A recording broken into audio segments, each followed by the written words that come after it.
There are so many videos out there about how to make cool B-roll, and maybe someone's even told you that you should use more B-roll in your videos, but you don't actually know what that means. Well, let's look at what A-roll and B-roll is so that you can understand how to use it to improve your videos.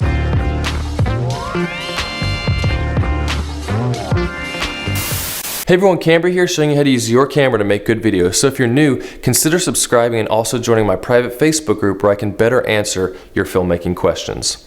But when it comes to making videos, there are two main types of footage. You have your A-roll footage, which is the footage that tells your main story. This would be something like the talking head portion of an interview, a newscast, or like me talking right now in this video.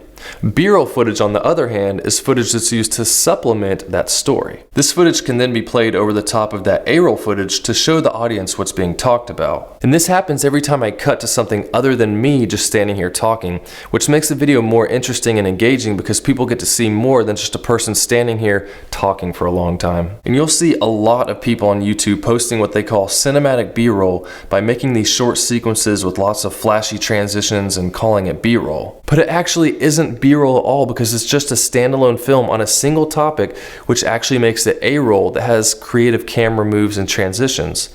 You'd have to have an A-roll story going on to then be able to cut to those shots to actually make them B-roll. The main point here is to understand that B-roll does not have to be these super creative, flashy shots in order to be good. It simply needs to be footage that supports the story being told by the A-roll footage. So if that makes sense to you so far, let me know by leaving a thumbs up down in the comments. Because when it comes to movies, distinguishing between A-roll and B-roll can be a bit more tricky. A-roll footage in movies shows us what the main characters are doing in the film to help push the story along.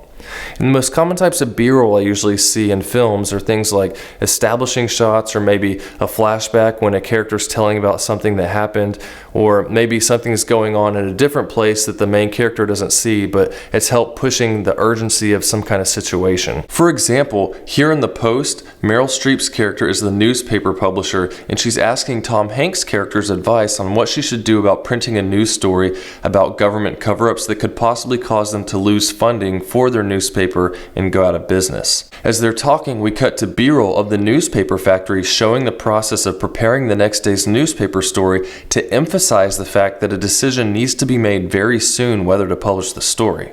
We cut back to some other characters who work at the newspaper company who arrive to try to make sure that she doesn't publish. We then cut back to more B-roll shots of the newspaper story being prepped for printing to show that we're getting even closer to that finished product.